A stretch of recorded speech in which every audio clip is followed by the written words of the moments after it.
Estou com uma vontade absurda de comer, mas em paralelo também quero gravar um bocadinho para o podcast. Estou com a minha comida, a olhar para mim, a televisão ligada, porque vou projetar uma série que comecei a ver esta semana, mas ao mesmo tempo tenho coisas que quero tirar do peito. Este áudio vai ser uma compilação de pequenos pensamentos soltos que vou ter durante a semana, mas que não quero perder de maneira alguma e que sinto que poderiam agregar a tudo aquilo que já disse no podcast. Tenho pensado muito no formato do podcast nos últimos dias. Gostei muito da ideia de começar a gravar em vídeo. É algo que vou continuar, mas a verdade é que às vezes dá uma preguiça de editar os vídeos, tanta preguiça quanto a de editar os áudios, mas que compensa-se sempre. De qualquer das formas, eu posso utilizar os áudios e outras gravações soltas e elaborar um vídeo todo catita, mas também não quero perder esta prática do áudio de partilhar coisas mais espontâneas, mais genuínas, mais do momento, porque apesar da minha cabeça estar sempre cheia de ideias e de temas que vou apontando, umas que vou perdendo porque não vou a tempo de apontar ou porque acredito imenso que a minha memória me vai relembrar daquela ideia em específico para abordar no podcast. A verdade é que há sempre coisas novas que se vão renovando em mim, sobretudo quando me dou a oportunidade de consumir conteúdo novo. Agora, a caminho de casa, comecei a ouvir o podcast da Bruna Martioli, acho que é assim o nome dela. O podcast chama-se É Tempo de Morangos. A Bruna é professora de literatura brasileira, tem um canal no YouTube fantástico que eu também gosto muito de seguir. E o podcast dela inspirou-me, na verdade, a pegar no microfone e a assumir uma postura muito mais descontraída para com este projeto. Porque eu, quando me coloco a levar projetos que são hobbies demasiado a sério, eles perdem a graça e eu perco a vontade de investir neles. Por isso é que entro sempre em modo de férias, por levar os meus hobbies demasiado a sério, quando na verdade eles só deveriam ser hobbies. Mas a Bruna inspirou-me a simplesmente expulsar as ideias que me atravessaram a cabeça inúmeras vezes. Uma delas foi sobre o facto de eu sentir que ao longo da minha vida fui forçada a ser extrovertida. Muitas pessoas que são comigo, muita gente que me conhece, vê-me como uma pessoa extrovertida e duvidam sempre quando eu digo que sou introvertida. Porque houve um momento no episódio dela que ela partilhou que é daquelas que gosta de se recarregar sozinha. Ela, se passa 2 dias com uma amiga, precisa de praticamente 3 ou 4 para se recarregar. E eu identifiquei-me muito com isso porque eu sempre fui assim desde miúdo. Eu lembro-me de que estar constantemente em ambientes familiares, além de ser um desgaste emocional, também era um desgaste energético porque eu só queria estar no meu canto. Talvez ser filha única e ter crescido sozinha influencie na maneira como eu gosto de estar e de me recarregar. Mas a verdade é que, mesmo quando estou com os meus amigos, e embora me sinta extra feliz quando estou com eles, a verdade é que chega a um ponto em que eu só quero vir para casa. E não é por não gostar dos meus amigos ou por achar que o que eles estão a dizer é uma completa seca, porque não é sobre isso, é sobre realmente a minha bateria social chegar a um ponto em que eu já não aguento e eu preciso mesmo de me enfiar no meu quarto com os meus fones, a olhar para a parede e a não fazer um piso. Durante muito tempo, eu achei que isso fosse sinónimo de achar que já não estava tão investida e tão interessada nas pessoas com quem me estava a dar. Mas a verdade é que também nunca me dei a oportunidade de explorar essa, essa vertente mais introvertida, esse meu lado mais quieto, essa possibilidade de me auto-recarregar. E as palavras da Bruna foram como que um clique, porque nos últimos tempos, e sobretudo na minha vida adulta, não há nada que eu preze mais do que estar sozinha. Eu curto bué de estar sozinha. É assim, fantástico, fantástico, fantástico. Quando eu tive a oportunidade de ir à praia pela primeira vez, que para mim é a minha atividade de ouro, quando eu tive essa oportunidade pela primeira vez, foi como se eu tivesse aberto um portal que até hoje eu não consigo explicar, porque é uma sensação tão boa, tão gratificante, tão poderosa, de simplesmente pegar no carro, comprar as minhas comidinhas, os meus snacks, levar um livro, um sudoku e ficar a existir na praia, que nem um lagarto autêntico. Quando eu comecei a jantar e a almoçar mais vezes sozinha nos meus restaurantes favoritos, que por norma acabam sempre por ser restaurantes de sushi, também senti uma liberdade imensa.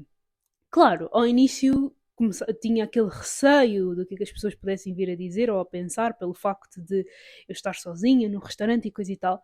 Só que fui fazendo as pazes com isso e fui percebendo que é mesmo necessário para mim estar sozinha naqueles momentos, naquelas pausas, porque, embora eu seja uma tagarela, eu não gosto muito de falar. Eu sei que é um bocado contraditório. Então quem me conhece pessoalmente vai ficar, ué, what? O que é que tu estás para aí a dizer, Carol? Isso é uma mentira, é uma falácia. Mas também não deixa de ser verdade. Eu não gosto muito de falar. Eu tenho fases em que eu fico super silenciosa em casa, se for preciso o dia inteiro, porque sabe super bem.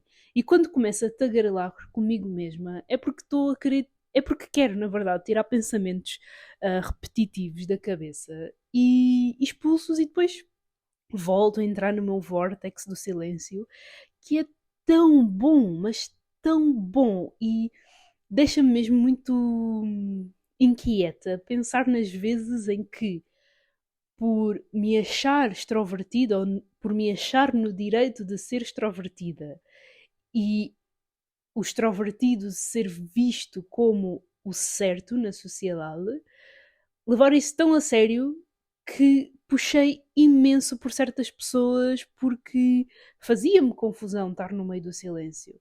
Mas o que é que me fazia confusão realmente? Não era o silêncio das pessoas, era eu não saber estar em silêncio.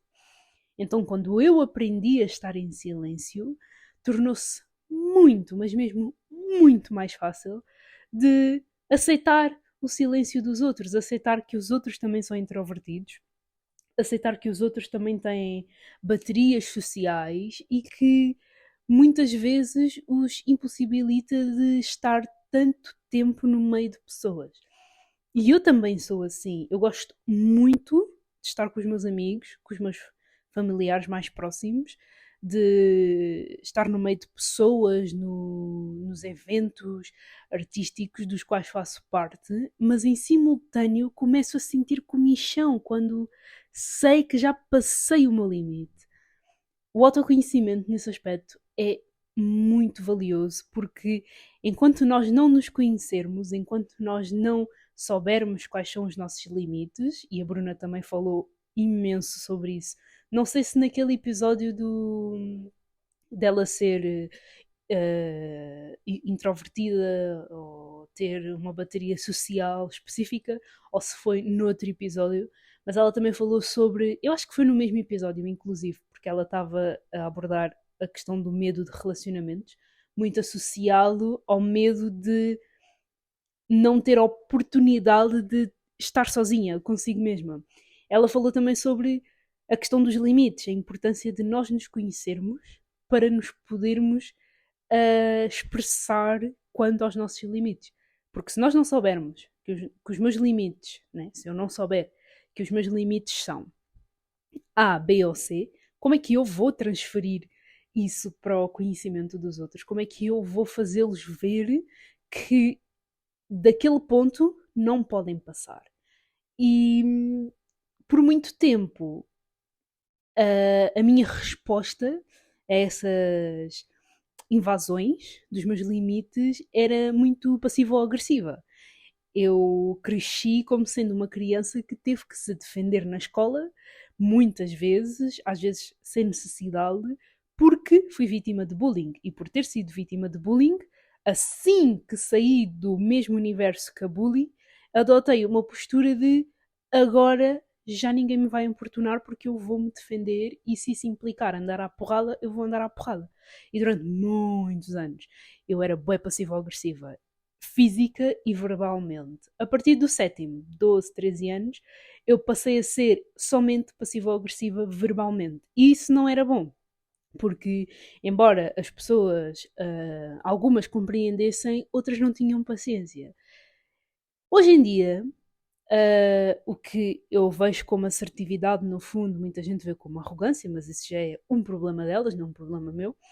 Hoje em dia, eu também não tenho tanta paciência para ser passivo-agressiva, tanto que sou o completo oposto do que costumava ser, que é as pessoas falam, provocam-me e se eu tiver intimidade, eu respondo à mesma medida. Se eu não tiver intimidade, eu vou olhar para a cara da pessoa e vou cagar completamente para ela. Porque eu não compro guerras desnecessárias. Eu só vou para as guerras que a mim me interessam e que valem mesmo a pena a minha energia. Se não valerem a pena, não contem comigo para discutir, porque eu não sei discutir. Ahm, mas sim, quando as pessoas começavam a ultrapassar certos limites, a minha tendência era de explodir. Porque não sabia que estavam a ultrapassar um limite e, mesmo sabendo, não tinha a capacidade para o comunicar. Hoje em dia já é mais fácil. Em certas ocasiões, porque isto é um longo processo, é um processo de uma vida, pode ser que eu nunca venha a descobrir, pode ser que sim. Mas. hum, uh, Distraí-me aqui com uma coisa. Mas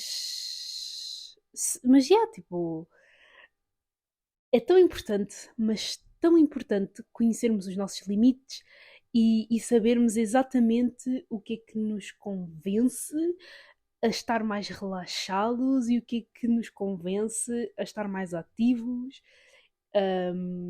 Identifico-me também muito com a partilha que a Bruna fez sobre o medo de relacionamentos associado ao medo de perder esta liberdade de estar sozinha, porque para mim, pelo menos, é um dos argumentos que eu uso muitas vezes para o facto de se calhar não conquistar tanto quanto poderia de uma forma saudável,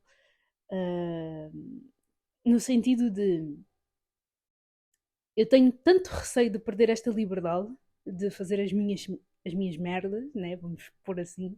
Eu tenho tanto medo de perder isso que eu prefiro muitas vezes acreditar na ideia de que morrerei solteira ou que preferirei estar solteira a estar numa relação.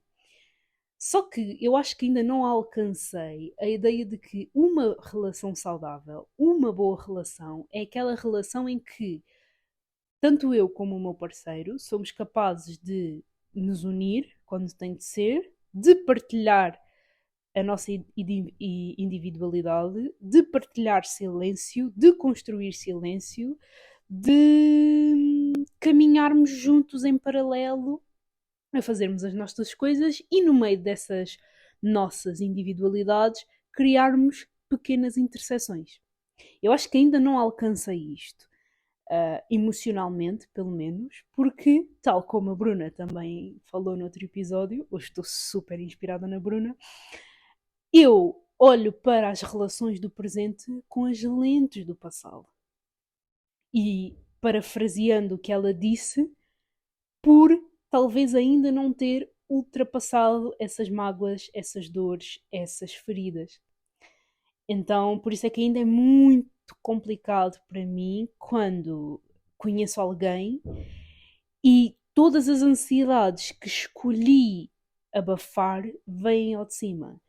E elas vêm cada vez mais intensas porque eu também vou amadurecendo, a minha intensidade acompanha esse amadurecimento, logo a forma como eu vou olhar para essas ansiedades é de uma maneira muito mais intensa e às vezes perigosa porque em vez de as abordar, em vez de as acolher, eu vou querer ignorá-las, porque chateia, porque dói, porque magoa, não é? São ansiedades que têm anos de existência, para as quais, se calhar, nunca tive a capacidade de olhar, e quando elas se mostram, quando elas vêm ao de cima, na verdade é uma oportunidade de olhar para elas de verdade. E agora eu estou a passar por uma situação em que as ansiedades é que estão a falar. As ansiedades estão a pipocar na minha cabeça. As ansiedades estão a dar cabo de mim porque eu não estou a conseguir aproveitar o momento, eu não me estou a dar a oportunidade de conquistar e ser conquistada porque tenho medo. Mas o medo, esse medo, não foi construído agora, no momento presente. Este medo já existe há caralhadas de tempo. Só que foi estimulado, não é? Só que batemos à porta e ele escancarou-a. Então o que é que eu tenho que fazer neste exato momento? Tenho de me sentar, tenho de encarar e tenho de passar por ele. Eu no outro dia vi um Reels que fazia uma piada sobre para nós conseguirmos ultrapassar a dor, nós temos de passar por ela. E depois a descrição era: mas e se nós a rodearmos? Foi muito engraçado, porque é bem isto. Nós, para superarmos determinadas dores, temos de passar por elas. E este é o momento em que, se calhar, eu deveria mesmo deixar de estar tão amedrontada, encarar as feridas e dedicar-me a elas, porque se eu não o fizer, eu vou estar constantemente a fugir de potenciais pessoas, relações, amizades, oportunidades, por puro receio de que os resultados sejam os mesmos. Mas é óbvio que os resultados serão os mesmos se eu continuar a olhar para as possibilidades sob a lente do passado, sob a lente da pessoa que foi magoada por outras pessoas, por outras circunstâncias, por outras oportunidades. E isso é uma merda autêntica que não dá para explicar. Só sentindo. É uma merda autêntica. Qual é o desafio, portanto? É fazer terapia, é falar sobre estas coisas na terapia, é escrever muito sobre este assunto, e estou a falar da solução em relação a mim, longe de mim estar aqui a sugerir o que quer que seja para os outros. Há circunstâncias e estratégias diferentes que atuam e funcionam para pessoas diferentes. Para mim, a solução vai ser falar disto em terapia, desafiar-me a pensar, escrever muito, falar, vir para aqui se for preciso, porque eu só faço terapia quinzenalmente, portanto, na semana em que eu não faço terapia, vem para o podcast. Este vai ser o meu consultório privado, enquanto vos convido também a pensar sobre estas coisas. E vou chateando os meus amigos, porque eu estou numa fase em que eu já lhes disse: vocês são um dos meus passos seguros para eu dar overthinking nisto. Porque se eu não der overthinking nisto, enquanto escrevo para vocês, eu vou explodir. Então eu prefiro deixar aqui tudo o que me passa pela cabeça, em vez de o depositar na pessoa que é o gatilho, mas não pelas piores razões, mas um gatilho por estar associado a situações muito semelhantes, ou a cenários muito semelhantes, mas a pessoa está só na vida dela, não me fez mal nenhum, está só tipo a existir. Eu prefiro partilhar os meus overthinkings com os meus amigos que já me conhecem e onde eu sei que é um espaço seguro, do que dar overthinking numa pessoa que caiu de paraquedas, não faz ideia, está também com as suas preocupações e não vai entender patavina e vai levar aquilo como um assalto à sua bolha pessoal, né? Basicamente. E eu fiz isto muitas vezes. Agora que penso no assunto, eu fiz isso tantas vezes. O de não saber refletir e pensar nas minhas emoções e, e de onde é que elas vieram para as poder separar da realidade, não é? Elas não deixam de ser verdade, mas estão realmente associadas ao momento presente.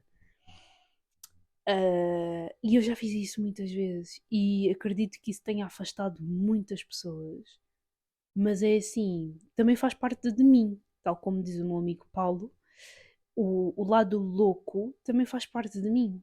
E como eu lhe respondi, a minha missão, portanto, é encontrar um equilíbrio entre esse lado louco e tudo o resto. Porque eu quero conhecer esta identidade louca, eu quero saber de onde é que ela vem, para onde é que ela vai, o que é que ela pensa, o que é que ela sente, para também me poder, não é? Concentrar um bocado. Mas isso demanda muita vontade, muita energia, muita. Enfim, muitas lágrimas. Eu preciso de chorar. Eu já estou há semanas a dizer que preciso de chorar porque eu reconheço que eu não me tenho permitido chorar.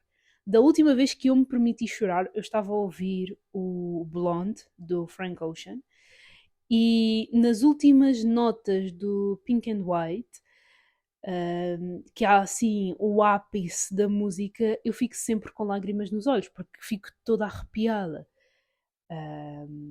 Na verdade, eu fico sempre arrepiada com músicas que eu sei que conseguiria cantar, porque eu tenho muita dificuldade em cantar à frente de pessoas devido a situações na infância, mas eu fico sempre muito arrepiada com determinadas músicas, principalmente com o final do Pink and White.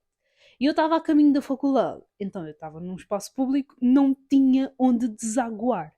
Quando eu cheguei à faculdade, fui à casa de banho fazer xixi, estava prestes a sair, mas pensei: não, para, respira, chora. E fiquei na boa uns 10 minutos na casa de banho a chorar, enquanto ouvia as últimas músicas do Blonde, a pensar para mim: caralho, é só disto que eu preciso neste exato momento. Escrever os meus trabalhos da faculdade porque realmente ajuda a organizar as ideias, mas chorar, expulsar, criar espaço.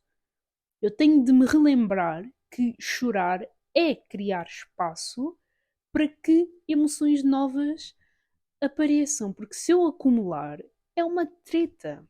E ainda por cima não posso correr ainda por causa do joelho.